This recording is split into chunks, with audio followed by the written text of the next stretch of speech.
Good afternoon, everybody, and thank you for joining us on this first Mediterranean Program webinar of ELIAMEP. A warm thank you to my panelists and to our moderator, Shada Islam. The Mediterranean is a region of 500 million people, almost as large as the internal market of the EU, producing 10% of global GDP, but only a quarter of its trade is intra-regional. It connects East and West. It is Europe's front line to Africa and its gateway to the Middle East. But its potential is still untapped.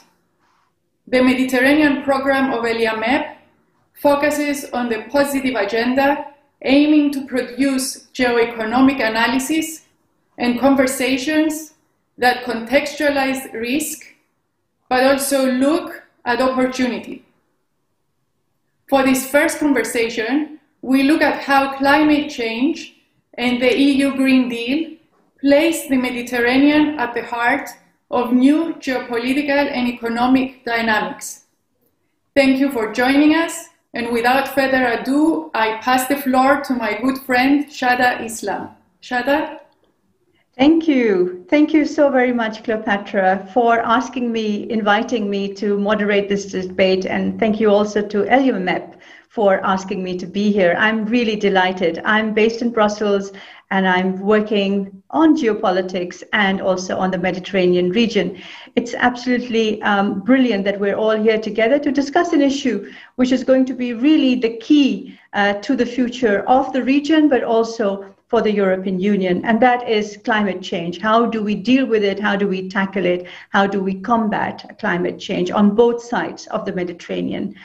Is the EU's Green Deal, this big, ambitious, I would say even visionary project, is that going to be? Does it have the potential to be a game changer on the Mediterranean and in the southern Mediterranean as well as in the northern Mediterranean? So to discuss and explore these issues a bit further, we have brought together a really stellar cast.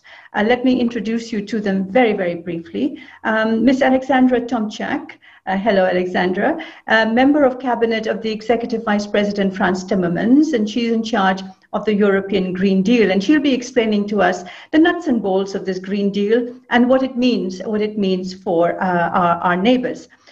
Delighted also to welcome Tarek Bakoni. Tarek, thank you for joining us, this time from Cape Town, but normally in the Middle East. You're senior analyst on the economics of conflict, Israel and Palestine at the International Crisis Group. It's wonderful to have you here.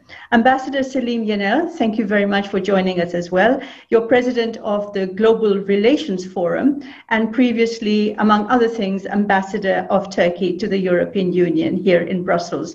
Good friend and wonderful to see you again here, Selim. Also joining us slightly later on is Yanis Girogaradis. He's Associate Professor, Bilkent University and Senior Research Fellow at ELIAMEP.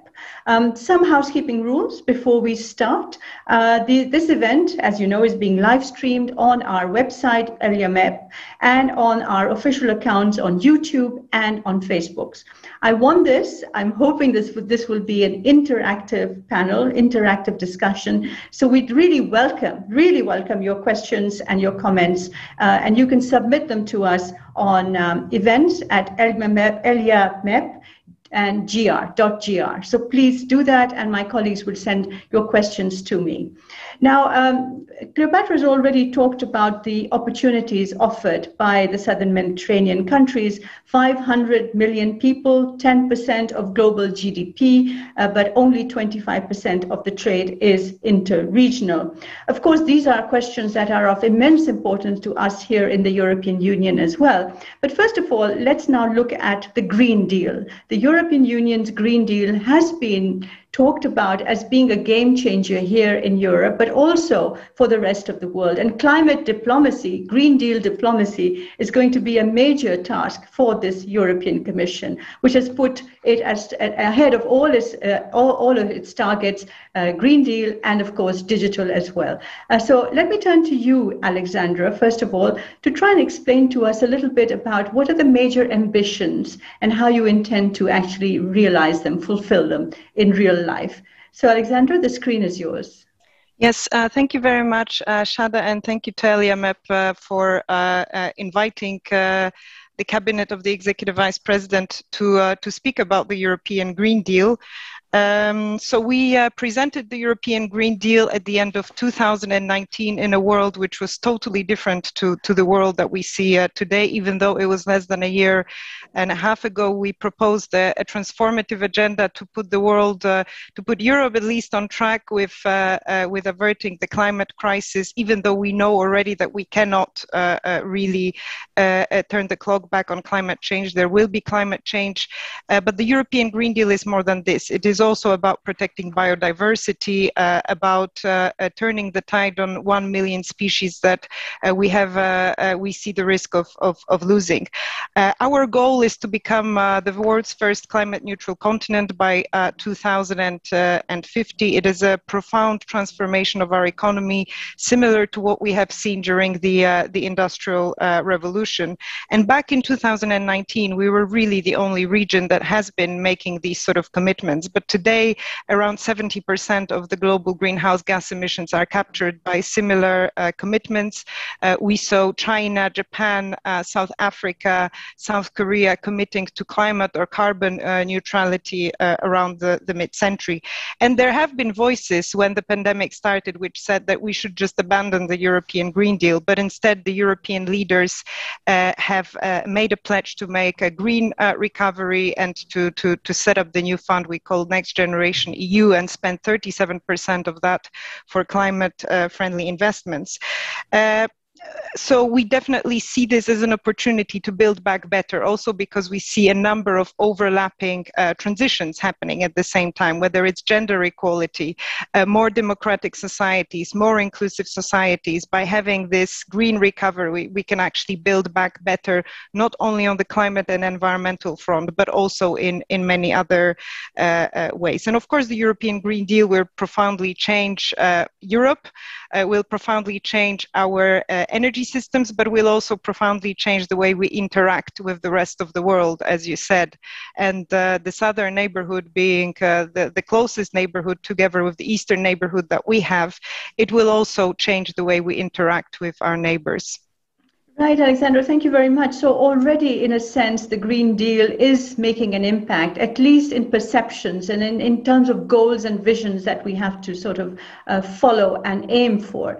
Alexandra, just a very quick follow-up on how you said it's having an impact, and you're really talking to your partners in the eastern neighborhood, but also the southern neighborhood. And I was just wondering, as a very quick follow-up, if you could tell us about how much of an impact you think this will have on the southern neighborhood, which is the focus of our attention at the moment for this panel. Sure, and I think if you look at the energy sector today, the EU consumes 75% of the energy we consume are fossil fuels, and a lot of it is imported from the southern neighborhood.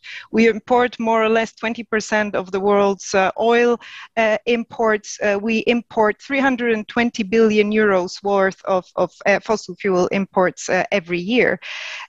Our energy mix, as I said, is dominated by fossil fuels, but this will have to completely change by 2050. First, the coal will go out, and then we will see a progressive decline in oil and gas consumption. And if you look at our southern neighbors and the reliance of many EU neighborhood countries on fossil fuel exports, it will have clear repercussions. Just to give you an example, 60% of fossil fuel exports in Libya are destined to the EU, and in Algeria, 40% from Egypt, 70% from Azerbaijan, 40% from Russia. So there will be clear impacts, but also on the way we see energy security. So moving progressively away from the notion of energy security based on fossil fuels to something a little bit perhaps more built around cooperation in clean technologies. And what we have to do is what we have also done in the past, is to turn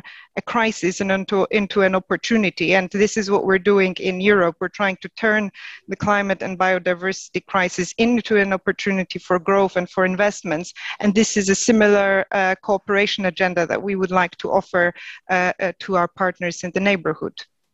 Thank you very much indeed, Alexandra. So as you said, an obvious forecast is the decline in oil and gas demand from the European Union, which is in this transition period.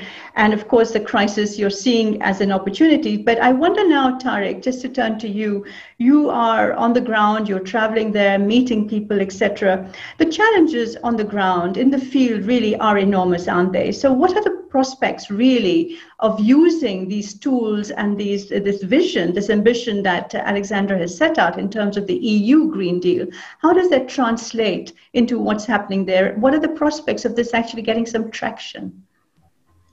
Thank you, Shada, and thank you, Eliamep, for having me. I think it's really important to build on what Alexandra said and to maybe make an intervention that doesn't only look at how countries that are already exporting from the region to the EU are impacted, but also the impact is on countries that are looking or had in the past looked to maybe export in the future. And this is something that the impact is felt very much on the ground in all the conversations that I'm having.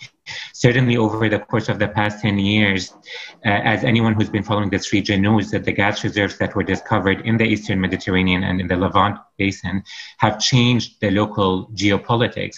And much of the effort that's gone into exploration and production around these reserves has focused on the possibility of exporting gas to the EU. The EU was seen as the biggest possible commercial buyer of these gas reserves, and for the past few years there's been feasibility projects making or projects that are studying the feasibility of infrastructure like the East Med gas pipeline making their way through the European bureaucracy, where the EU's thinking about investing in terms of infrastructure to export gas from the region into the EU. With the Green Deal and with the decarbonization agenda, the prospects of the EU remaining that kind of buyer are now seriously under question. And for commercial entities, certainly the big oil and gas firms that are active in the region, they have to ask the question of where will that gas go? If that gas is not going to the EU anymore, or to be more specific, if it doesn't have a long-term potential, because this gas can still be used as a transition gas as the EU transitions to a clear energy, to a green energy. If that long-term potential is no longer there, what happens to that gas? And I think that's where the impact becomes very interesting in the region. And I completely agree with Alexandra, also opens up opportunities, because now instead of export, you hear countries in the region and players in the region thinking about a regional market. You know, if that gas doesn't go into the European market, is there a prospect for it to be used regionally? And what might that look like? And here, Shada, the question you raise, which is, the challenges around that kind of regional integration are enormous, because obviously a lot of these countries have political differences, a lot of them, and we've already seen some of the political differences come to the fore around the East Med. So there's a lot of hesitation around even thinking about a regional market, because often the political reality will intervene. But at the same time, the realization that there needs to be a regional market to make use of these resources, to maximize the benefit from them, to increase interconnection around them, has come to the forefront of the agenda. And that's not just an agenda that's focused on fossil fuels, it's also focused on renewable energy and electricity interconnection and energy security. So all of these questions become increasingly prominent. So it's almost an impact. So the European decarbonization agenda has a bit of a jarring impact, but it's one that might have very positive implications. So Tariq, just a very quick follow-up. If you were to sort of weigh the two, the challenge and the fact that this could be a damper on some of the economic prospects, because as you said, regions and countries are building their economic plans on the basis of their exports of fossil fuels. And if you were to see, if you were to weigh the opportunity this offers to actually renew mindsets and renew policies and work towards something more climate neutral, what would you say is gaining traction at the moment? Which one is winning, if you like, in terms of public opinion?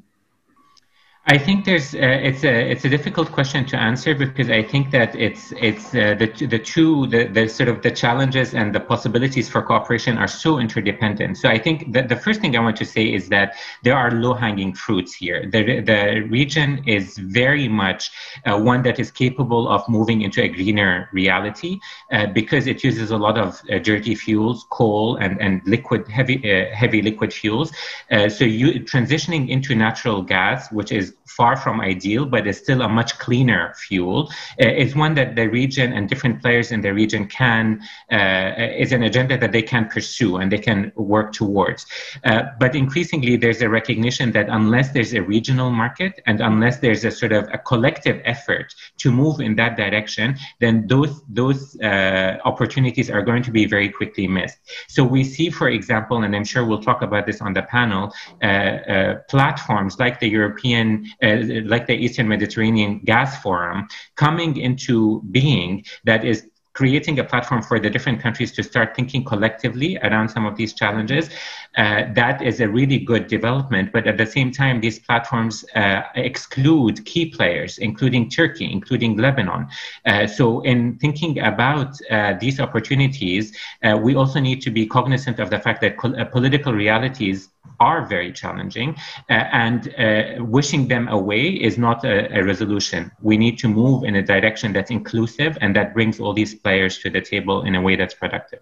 So there's a challenge for the politicians as well as the geopolitical sort of aspects of this initiative, let's say. Selim, let me turn to you now for also another reality check. Now, you've been in this business, this diplomatic business, for a very long time, and we've been there before with the European Union making overtures to its southern Mediterranean partners.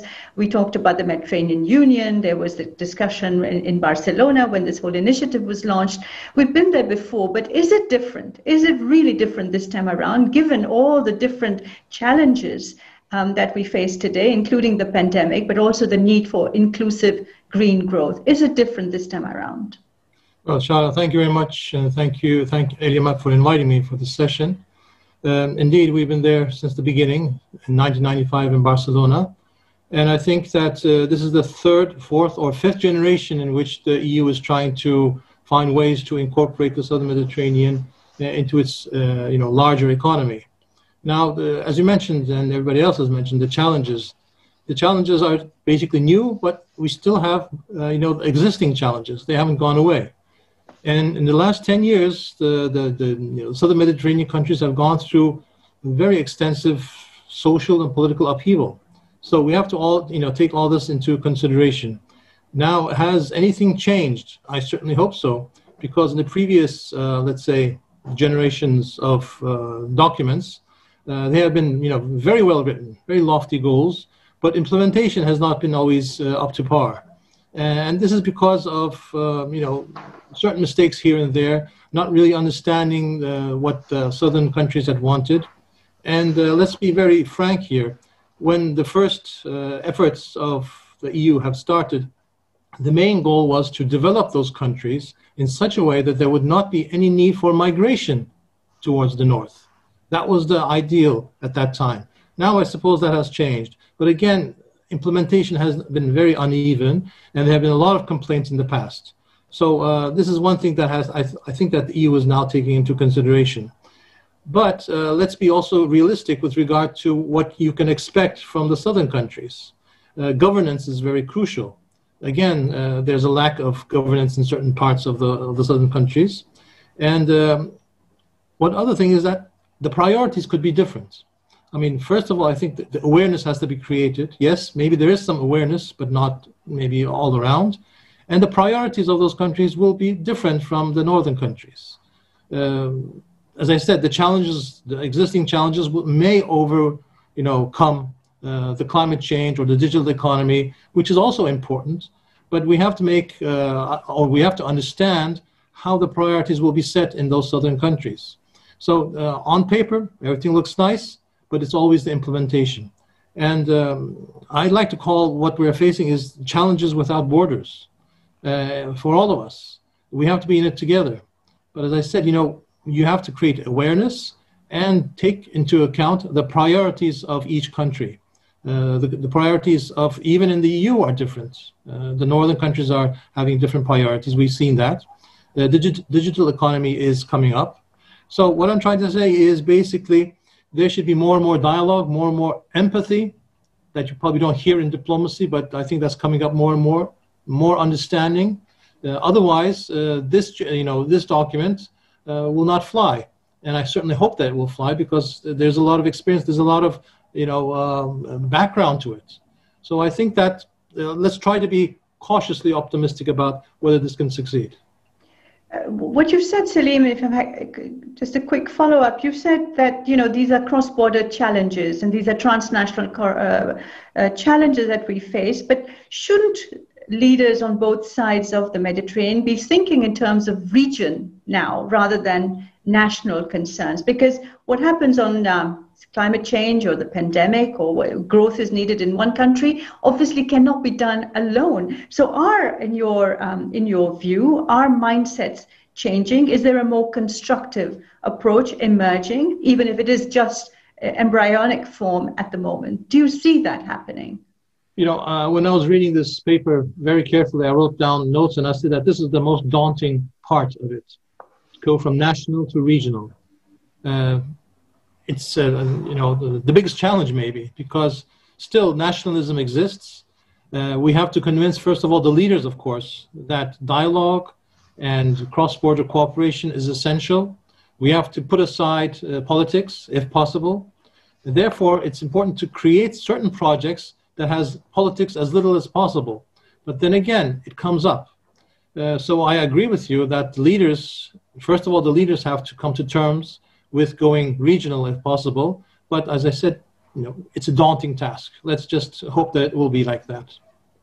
Daunting task, and I'll come back to questions that are in my mind, actually, very high up on my mind is actually about the financial assistance that needed. But let's wait a little bit before we embark on that trajectory. Let me turn to Alexandra again. I mean, having heard what Tariq and Salim have said from the region, one of the complaints, or if you like, one of the criticisms we've had in the past is that the EU has gone ahead and done its own homework and presented its own initiative without really consulting or co-designing these frames with its partners. This was the case also way back when the single market was set up.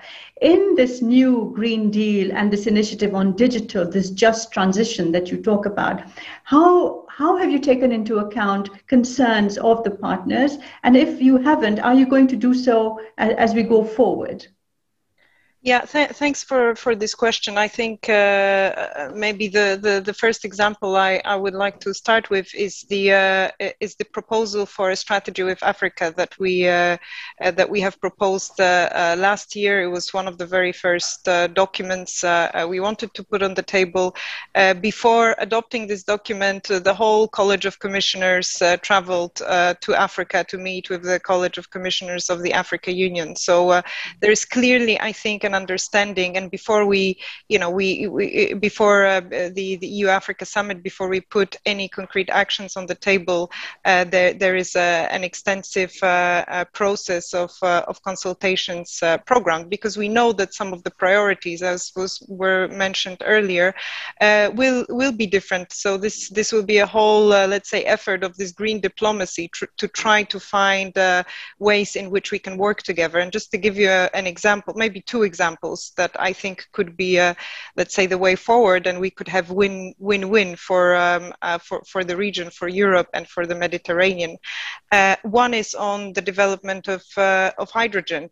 I think for us in the EU, hydrogen is a major opportunity to not only to decarbonize hard-to-abate sectors, to decarbonize heavy-duty transport and industry, but also to support this just transition in countries that are relying on fossil fuel economy. So typically, if you take a gas-producing country, the infrastructure that is already there could be retrofitted to transport hydrogen. Gas pipelines can be at a fraction of the cost of building new infrastructure, retrofitted to transport hydrogen. And the nice thing is that these are countries in the southern neighborhood are also the ones that have extremely good natural conditions for investing investing in renewable energies that you would then need to be able to produce hydrogen at a very low cost. And that is why in our Southern Neighborhood strategy, which we adopted recently, more or less a month ago, we wanted to go beyond, let's say, the goals of saying we would like to have a massive deployment of renewables and investment in hydrogen. We actually put a figure on it. We said we would like to be able to import 40 gigawatts equivalent of electrolyzer capacity from our neighborhood. Another, I think, win-win that we can work on with our African partners is around the issue of access to energy, because of course you can talk about transition, but you have to transition from something. And instead we would also like to talk about simply energy access, because 75% of people lacking access to energy today are based in the sub-Saharan Africa. So in the EU we would like to put this on the agenda also for the forthcoming high-level dialogue on energy, a UN meeting in September, to raise global ambition on really using the next 10 years to try to deliver universal energy access in around the world. So I think, of course, there will be different points of view, but I think what is interesting with this transformation is that whenever there is a shift, there's an opportunity to change the old ways of doing, going maybe to more regional cooperation, changing also the way we operate on important priorities like gender equality and the open society, etc. So we are aware of the differences in priorities, but we also believe that the situation on the technological and political front has changed enough for us to be able to say, well, this time we see real opportunities for investments, which will have to be underpinned by reforms, because private capital will only go to markets which are conducive to private sector investments. But we believe that this transformative agenda can be really extended well beyond the EU borders. Thank you very much, Alexandra. So I see that Yanis has now been able to join us.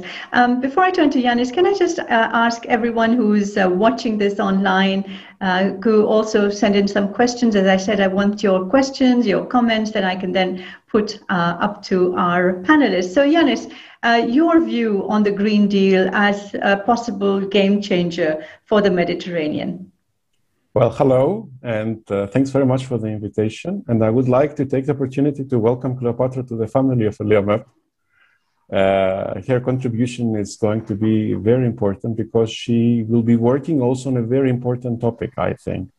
I've been working on Eastern Mediterranean politics or relations due to my interest in Turkish politics and the Cyprus issue, bilateral Greek-Turkish relations.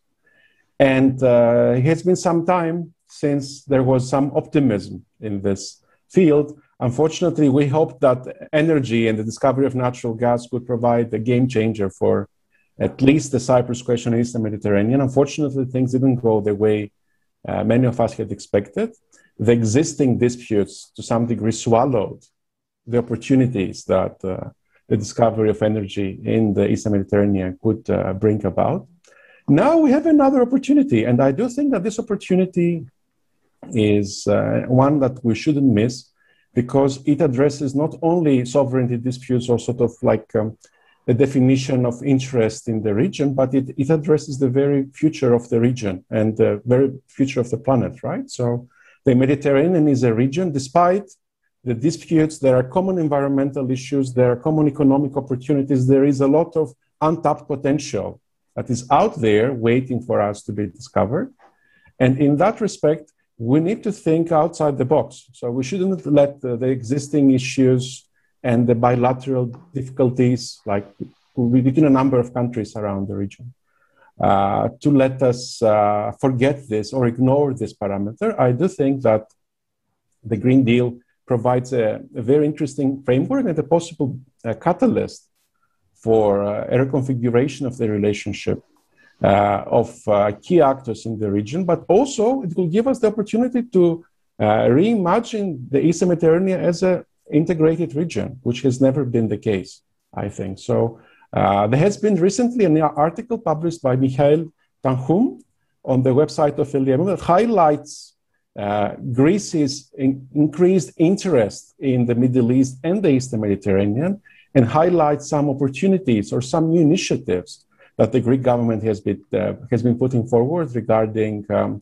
the promotion of green energy, sort of turning some islands into models for the transition to renewable energy, and building up its partnerships with key countries like in Egypt or even further in the Gulf, in the UAE, and looking into other opportunities between trade and other mutually beneficial activities in the region. I would like to highlight here that although there is this tendency, like mistrust has gone higher in Greek-Turkish relations over the last year because of the escalation of the disputes, but I wouldn't see these moves as necessarily anti-Turkish. I do think that the Turkey should become a part of this process, as long as a common set of rules and a common framework that a legal framework that provides for the equitable cooperation of all sides and an equitable solution to the disputes in the region is achieved. And in that respect, I do think that the program on the Mediterranean of ELIAMEP is going to give a very important contribution to this discussion, because we need more activities, we need more opportunities to come together, think on how we can develop networks, how we can develop grids, not in a way of excluding each other, but in a way that bringing everybody together on a common platform that is going to benefit all sides and also benefit the European Union as well, because of the untapped potential of the region. So the region is going to benefit not only for itself, but also for the European Union as a whole. And of course, this is going to benefit countries that are already members of the European Union, as well as neighbor countries or applicant countries for membership in the European Union. So I do welcome Cleopatra's sort of idea and contribution. Look forward to more opportunities in the future to discuss more concrete issues and more concrete projects for cooperation in the region. Right. Yanis, I know you have to leave, but thank you very much for that contribution. And I'll go back to Tarek and Salim for their reactions and the responses to it. But there's a question that's come in, which I think deserves a response from you. It's from Othon Kaminaris. He's a PhD candidate at the University of Athens. And his question is really that a lot of the Eastern neighborhood, and Alexander, that's for you as well in a sense, has been very active. And the EU has been very active in its Eastern European neighborhood policy on issues to do with climate change, and less so in the Southern Mediterranean. And the question is, shouldn't we actually be upping the game also in the Southern Mediterranean? And shouldn't the role of the Union for the Mediterranean be enhanced in these sectors? So Yanis, first a response from you. Yes, I don't find this possibility incompatible with what we discussed here. Of course, there is a role for the Union for the Mediterranean as another platform of cooperation between all involved parties. But what is important to highlight here is that we have a new instrument, and this is the Green Deal and the understanding that we need to move forward, and hydrocarbons are going to make everybody less safe from the environmental security point of view. And in that respect, the Mediterranean has some assets that are important for the region and for Europe as well. So any institutional framework that can support these initiatives is welcome. Right. Thank you very much indeed. Thank you very much. Let me go to Tarek and Salim. And one of the... And sorry for having to go again. I apologize. It's fine. We know that we're all busy, and thank you for joining us. Thank you very much for this inaugural session on the Mediterranean. So just to go back to Salim and Tarek, in terms of the sort of idea that Yanis has put forward, which if I were to simplify, really would be the Green Deal or climate responses as a kind of quote unquote peace project. Indirectly or directly. And let me go to Tarek first. And do you think that is, I mean, I agree that this is ambitious and visionary, but perhaps this is the moment to talk in these terms or not? What do you think? Thank you, Shada. I mean, I think that in terms of having it as a vision and as a framework, it's one that obviously very few people would be opposed to. The idea that the region can come together to work around climate change challenges that are region-wide and not nationwide is very important. And I think just as a framing and as a visionary tool, it should be one that is put forward. But here I want to play the role of the skeptic for a couple of minutes, just to sort of contextualize some of these conversations in terms of the reality that's happening on the ground. And I want to point to something Yanis said, which is that we've had this conversation when the East Med gas reserves were discovered. We thought that they would be used as a platform for cooperation, that this is what would bring certainly the Cyprus question to the forefront of the agenda, help relations or catalyze a peace process between Cyprus and Turkey and Greece, obviously. And that's not what panned out. And what we've seen from the past lessons and what we've seen from reality on the ground is that the idea that the politics can be set aside and we can only focus on the economic benefits or the regional opportunities that can be gained is a fantasy. The politics will intervene, and we need to think of a way to deal with that political reality rather than push it away.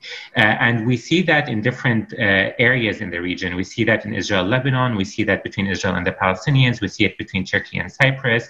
The territorial disputes, while we might be thinking about the regional promise and wanting to move away from the nationalism that often shapes the region, the reality is that often the nationalism does take precedence, and state actors might undermine their own commercial interests in order to put forward sovereign or territorial interests first.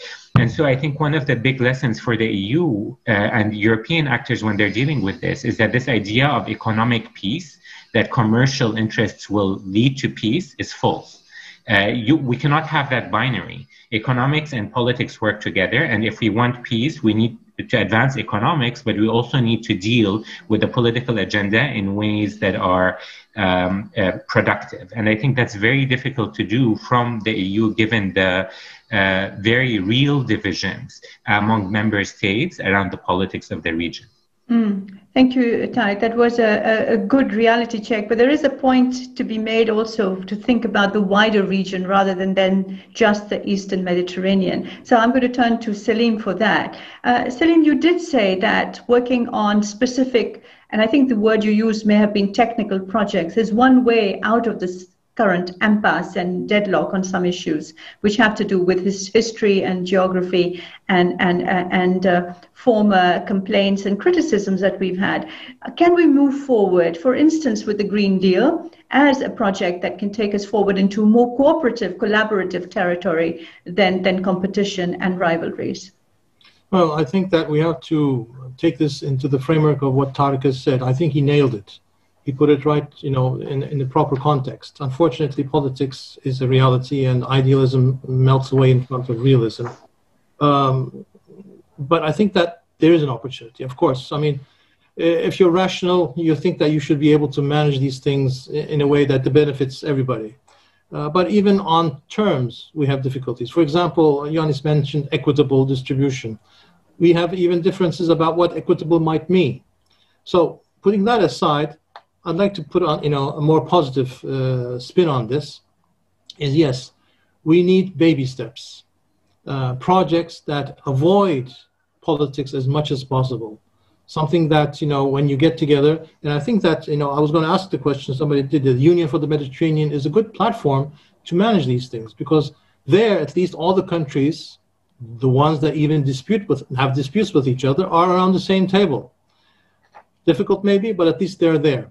So that's a platform that could be used. They have some experience already about making some projects work, even between the Palestinians, Israelis, and even within our own party. So I think that we have to move very, very cautiously and avoid conditionality. That's one thing that I wanted to mention, because in the paper that the European Union has distributed, they have conditionality once again. And that does not sit well with a number of countries. Yes, you would like to have good governance. Yes, you would like to have gender equality. All of these are very nice things. But again, it's not going to work if you're going to put them in front of the financial assistance that should come as well. So I just want to repeat that we should have only baby steps to build up trust, because that's the key thing. So let's talk, Salim, a bit about finances, because you've just made a reference to it. I mean, all of this is going to be extremely expensive, extremely costly, not just in terms of current projects, but also the future, as Tariq has said. A number of these ambitious sort of projects looking ahead on fossil fuels will have to be abandoned or will need to be abandoned. Countries will need compensation, will need help, will need incentives to move ahead. What are your thoughts on that? How do we go about bringing this change, this transformation, but actually helping it and helping it through financial assistance? Without conditions, that actually is not possible, though, isn't it? Well, I mean, yes, as I said, you come back to conditionality again. And in the past, I mean, the EU had promised certain financial assistance, but again, this was not very easily, sent over. And when you consider now that even the EU is going through a difficult time with COVID and other, concerns, all the challenges, I'm very hesitant whether the EU could provide the necessary assistance to make it work. Therefore, it's going to be even more troublesome to convince those countries to move away from the classical energy resources, to move away from polluting, to move away from generating the problems that are causing climate change. So these are all very daunting, I'm using that word again, challenges. But if we can have a very genuine dialogue in which we understand each other, then we can work. But let me once again say that at times, the meetings have been poorly represented by the EU side. So the EU has to step up and has to be there, not only financially, but also politically as well. The leadership of the EU has to be there in meetings. Because for a long, long time, we've had only one or two high leaders that have come to those meetings. And then, of course, this causes some, disconcerted reactions from the southern parties. They are there at the highest level while they don't get to see their counterparts. So these are the things that, have come into my mind. Thank you, Salim. So, Alexandra, I am going to come back to you. A number of questions have been raised about EU policies, whether you provide too much, whether there are too many conditions attached to the EU funding that's there, whether you are a little bit too ambitious in thinking of a Mediterranean Green Deal. And I just wondered if it's, and whether national rivalries, old, animosities, adversarial conduct, etc., will become a big obstacle in terms of actually implementing this vision into turning it into reality. So just turning to you for your response, please. Well, first of all, I think it is fair to say that the implementation of the European Green Deal is going to be a challenge, not only, first of all, also in Europe, because we still have several hundreds of people, hundreds of thousands of people employed, for example, in coal mining in Europe. So we also have to find a response to these challenges, to these regions, and to convince the communities that today rely on fossil fuels for their jobs, that this change can actually bring good things in their region. So we have put on one hand just transition as one of the pillars of the European Green Deal, but I think that the economic situation and the technology situation has really changed dramatically over the past 10 years. 10 years ago, coal was probably the cheapest source of electricity generation, fossil fuels in general, in really most parts of the world. Today, with the dramatic decrease of solar and wind energy technologies, the calculation is very different. So I would say we should probably also move away from the vision where we just assume that clean energy is more expensive and do a reality check on this point, because really the change is very dynamic. Second thing I wanted to say is when this change is challenging, as for example we have seen in countries in the EU which rely to a large extent on coal-based energy, very often these positions have been very solidified at the national level. But when you go down to the local or regional level, the stakeholders know very well that jobs in the fossil fuel industry have an end date, and that they should start thinking already now about the diversification. So I would also go beyond the regional dialogue. I would also try to look at it as an opportunity to have more local dialogues on the European Green Deal, because this is where, you know, people go beyond politics. It's not only the project, it's also the people that you engage with. And then finally, I also heard a lot of, let's say, you know, reality check around, let's not be too idealistic, etc. In Europe, I think we have demonstrated a nice example how economic cooperation can actually improve the relationships between different countries. And we have gone from being a continent which you know, was basically constantly at war to a union which is based on common values. And we haven't done it, if you look at a little bit the origins of the EU, we haven't done it by saying, okay, we're going to be a federal state and we're just going to go straight to the to that final destination. No, we started by small concrete steps, the small projects, you can call them technical things. We even started by being a coal and steel community. We started by putting coal resources under a supranational authority to make sure that, you know, we could also have a look at how steel is being produced so that it's not being produced to drive more arms production, etc., between France and Germany. So it will have to be small concrete steps. I don't think it is possible to totally take politics out of it, but by also going at the local and regional level and encouraging also dialogue with the communities directly rather than only talking to the governments, I think you know, we can have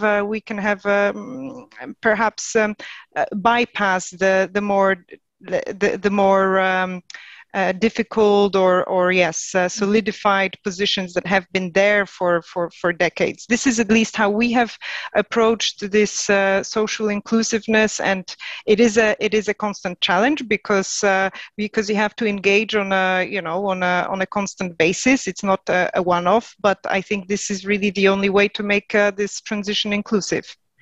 Thank you, Alexandra. But there's also, thank you very much. And I think your points are very valid indeed and need to be taken into consideration when we talk about how the region can or cannot come together. Baby steps, as Celine called it. But there is another trick up your sleeve, if I may just put it that way, when I talk about the EU. And that is to encourage countries, but by making it also more difficult to export products to the EU, which do have a carbon burden in them. So I was thinking about the carbon tax, and I think a lot of your partners, not just in the Mediterranean, but across the world, are very, very interested, intrigued, perhaps even fearful about your discussions and your plans for a carbon tax. So could you bring us up to speed a little bit on where that conversation is and where that, when that action can be expected? You're muted. Yes, I'm very sorry, but I had internet problems. I couldn't hear your question. Very sorry. So just very simply, it's on the carbon tax. Yes, on the carbon border adjustment tax. Yes, that's right.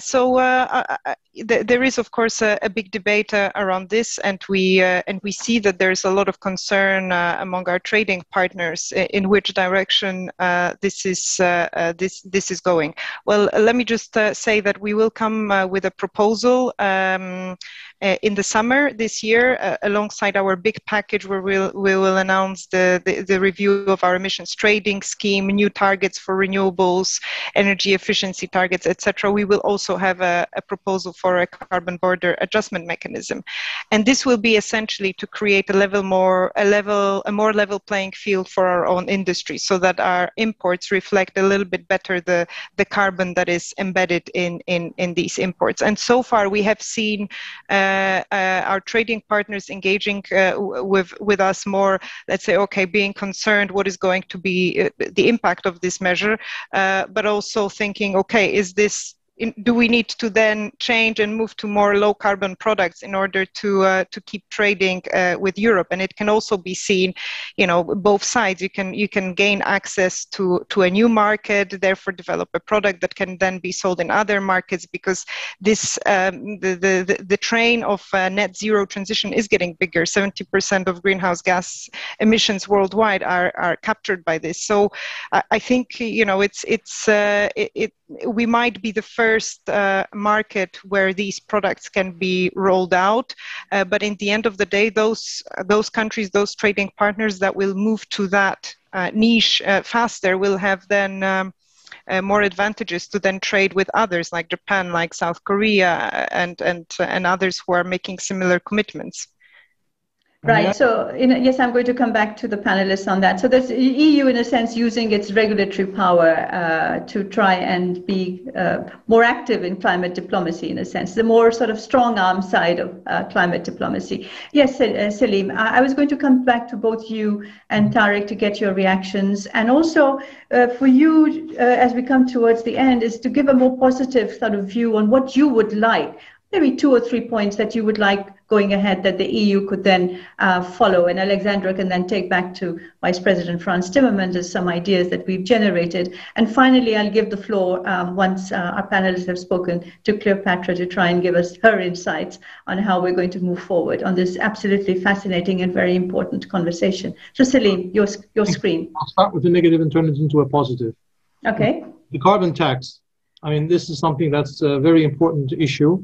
And some can consider it as a non-tariff barrier. So therefore, this is going to be a very controversial matter that will be taken up in the coming years. And when we were talking about incentives, this could be also a disincentive for those countries to move ahead. Nevertheless, I want to talk about our experience, the customs union, and I'll go to the positive on that. Because with the customs union, we had to upgrade our economy. And once we did that, we were not only being able to export to the union, we were able to export to other countries as well, because we had reached the standards of the EU. So we had, let's say, some kind of a stamp, an approval, in which the quality was there. And therefore, I think that this carbon tax, the way in which could be used in a more positive sense, because as Alexander said, if you can export to the EU within the framework of the carbon deal, then you will be able to export other countries as well. So this could be used in a more positive sense, but I just wanted to point out that it should be very carefully crafted and that it should not be a disincentive, but more of an incentive for those countries to be able to trade not only with the EU, but the broader region as well. Thank you very much, Salim. So Tariq? Thank you for that. I mean, I think that given that I played the role of the skeptic, I'm going to try to finish on a positive note.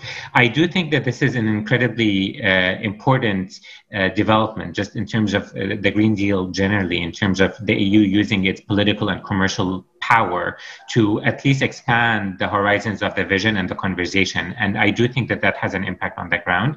I think the only thing that I would leave our listeners with is this, or even the EU specifically, is this matter of caution, that we cannot think about this vision as one that would speak on its own merit and dissolve away the political realities on the ground. As we advance, I'm very much with Salim on this. We need to take baby steps, and we need to realize that we're dealing in working in a very politically fraught environment. The more the clearer that the different bodies within the EU can be about their political positions, the clearer that they can be about how they're engaging with the rule of law, with issues related to governance and other areas that will impact this, the more the platforms that they are putting forward are inclusive of different actors and not exclusive, and recreating alliances and divisions, the more likely it is that this will succeed. So I think we have a huge